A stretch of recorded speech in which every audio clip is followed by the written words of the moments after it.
And that fear is paralyzing. It's the worst feedback loop in existence. And in this video, I wanted to talk about some of the mistakes, the really big mistakes, not small mistakes, but big mistakes I see a lot of other people, like developers, making. And honestly, this applies to people that aren't developers either. It's really just about how humans behave. For the record, I made all of these mistakes that I'm talking about. And these mistakes like really held me back for so long. And I had no idea I was even making them for such a long time. That's why I want to talk about them, because I feel like I made so many of these mistakes. If I can offer a bit of advice to make other people's life easier, I'd like to do that. I'm not necessarily going to try to give anybody advice. I really try not to do that on this channel. I don't think it's my place to give people like personal advice. I'll mostly be sharing my opinions, and you can kind of take them as that. I'm not trying to be like an authority figure, but I'll also say that the opinions that I'm going to share, I firmly believe them. Like, I strongly believe them. I'm pretty confident in them.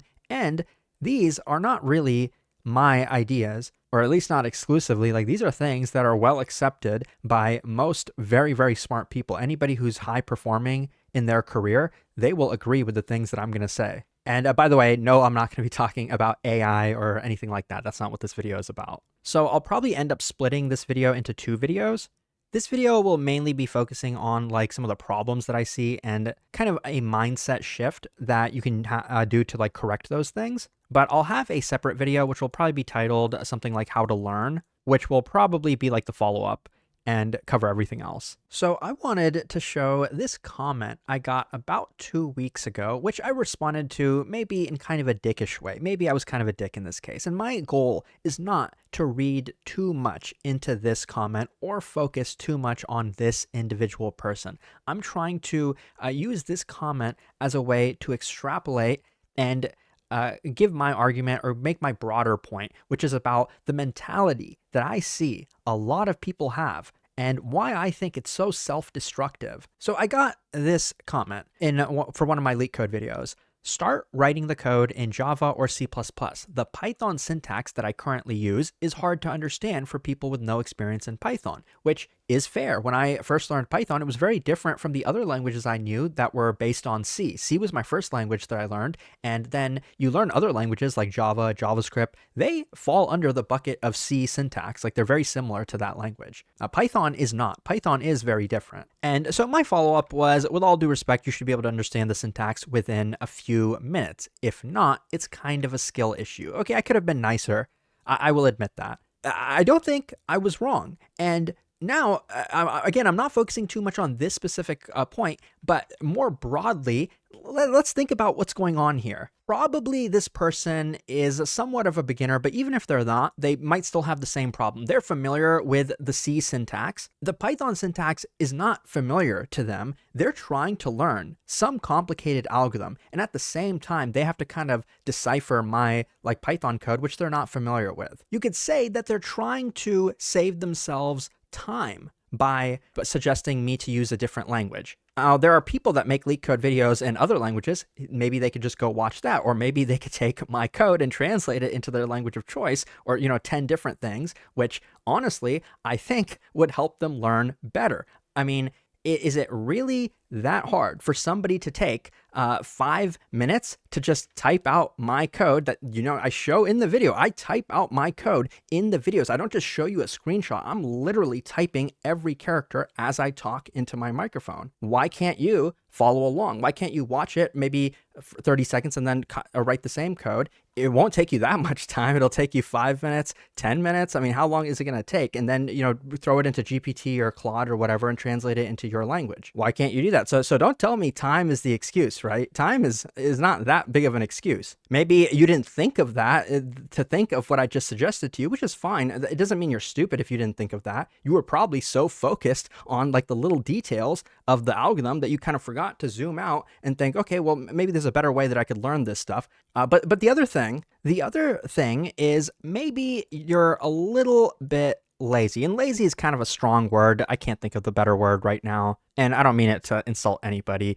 And I'm pretty lazy myself in many ways. So I can understand that. The laziest thing to do would just be to watch something in your language. And then, that's how a lot of people learn. Like, the laziest thing to do sometimes is not the most effective. I kind of just outlined one approach that will not cost you much time, but you might not want to do that either because you're a little bit lazy. Like you don't want to have to type out the code yourself. You want somebody else to have it. You want to be able to copy and paste it, but you're not going to learn as much doing it that way. I promise you. And watching my videos is definitely a decent way to learn like the thought process, especially if you're stuck. It's a really good way to save time. You don't have unlimited time, but probably you'll learn better if you actually think of things on your own, if you like do some pen and paper stuff before you watch my video, or maybe then you don't even need to watch the video. But humans tend to do like the laziest thing. It's natural, it's nature. It's hard to fight against that emotion. Now, the third factor is the one that I'm going to be focusing on the most, because I think that in reality, it's not just one reason why this person or someone would suggest something like this. It's not just one reason. There are many reasons, and I think this is one that's often not discussed. It's called fear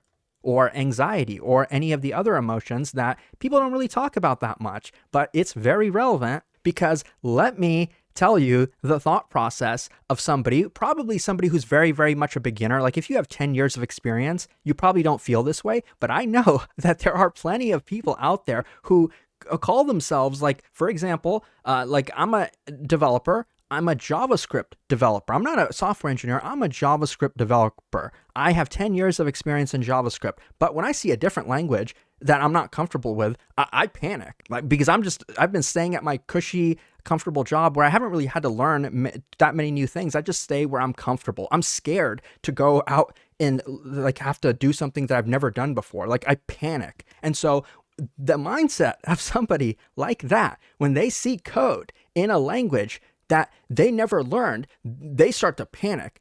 I mean, they might not get like a full-blown panic attack or something, but they start to get a little bit of anxiety. They're like, well, I'm uncomfortable right now. I'm reading a language I don't know.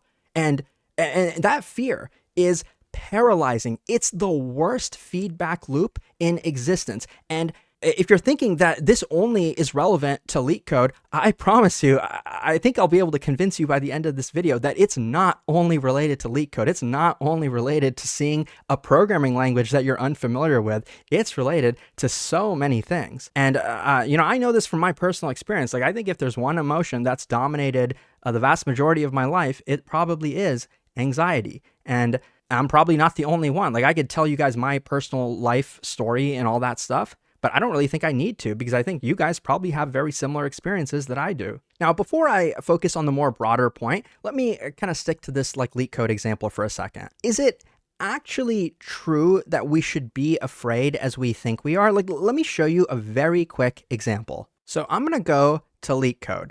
I'm going to go to a problem that I've never seen before. A reasonably difficult problem, let's say separate squares. Even though it's a medium, it has a relatively low acceptance rate, so it must have been somewhat difficult for people. I'm going to look at somebody's solution code in a language that I'm not familiar with. Hopefully I can find one.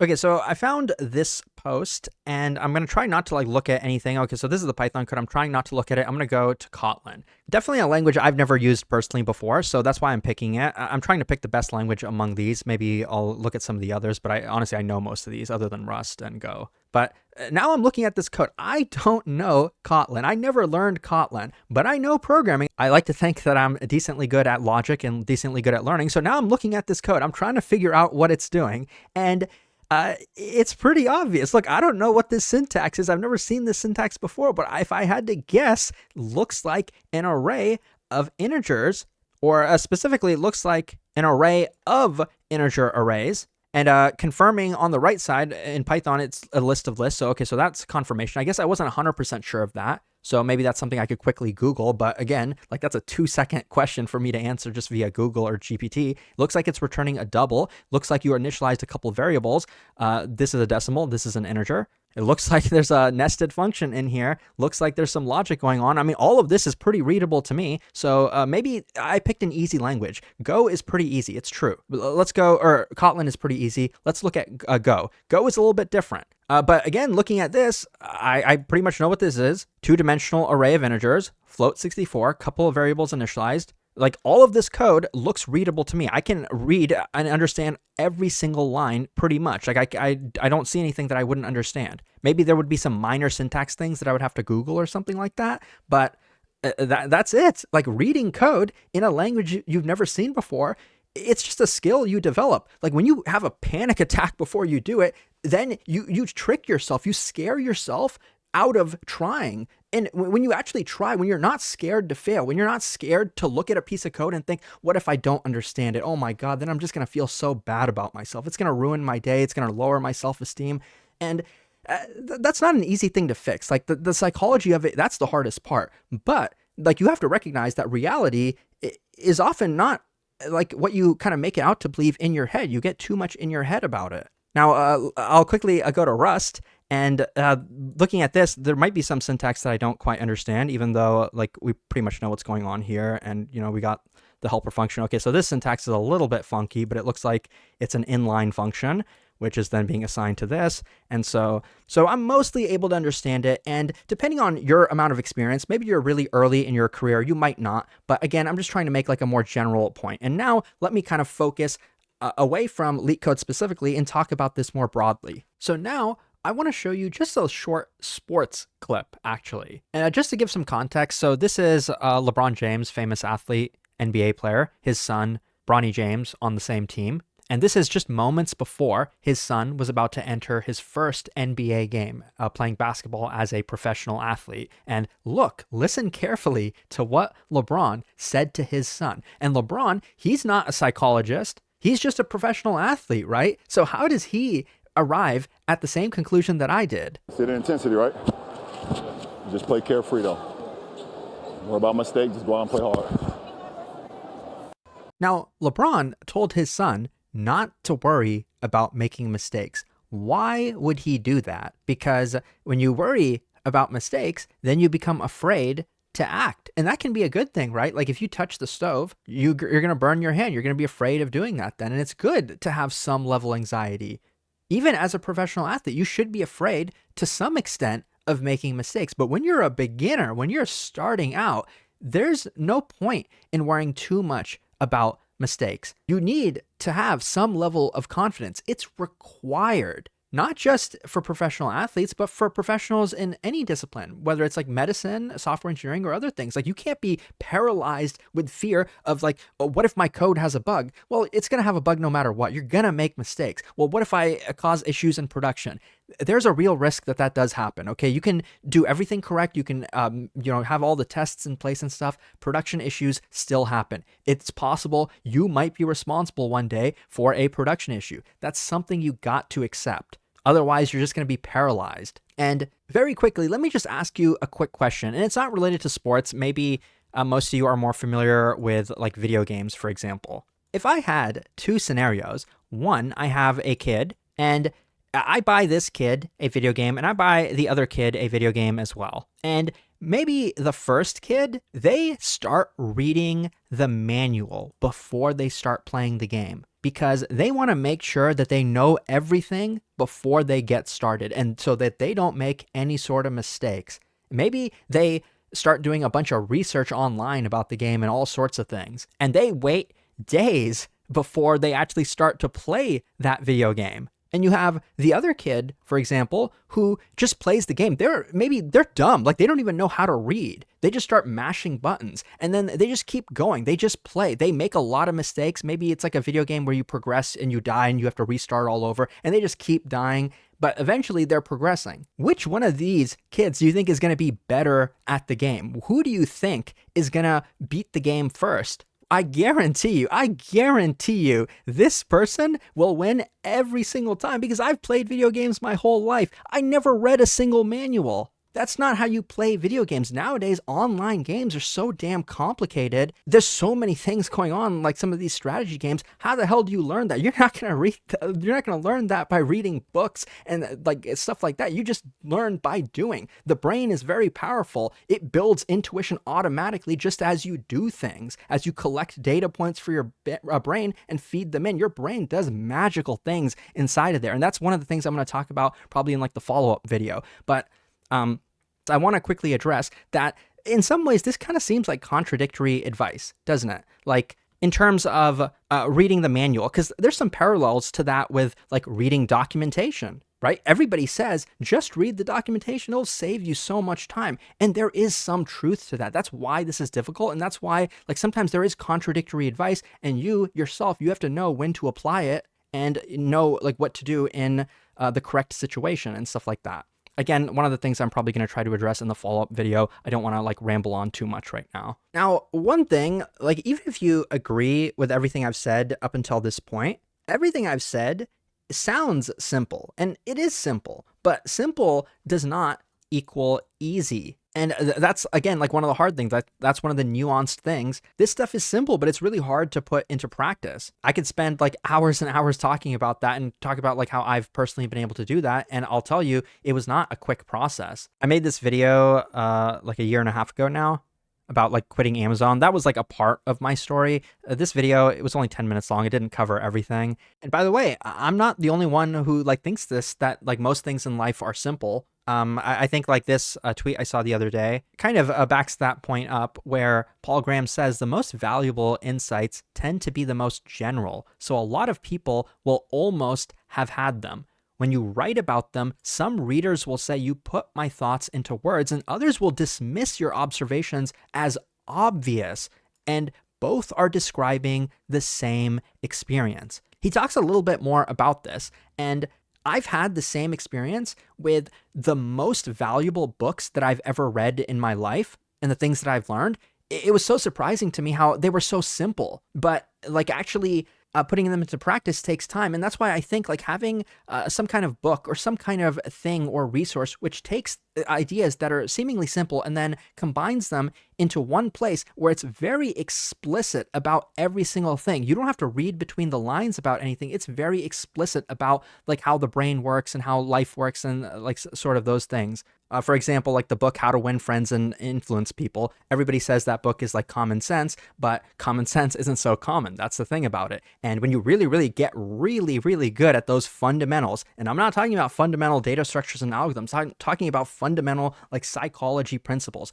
That's like the major thing that's been able to improve my life, to be honest. And like I said, it was not a quick journey. Like if you agree with what I've said and you're like starting to feel like inspired in some sense, I do want to give a little bit of caution.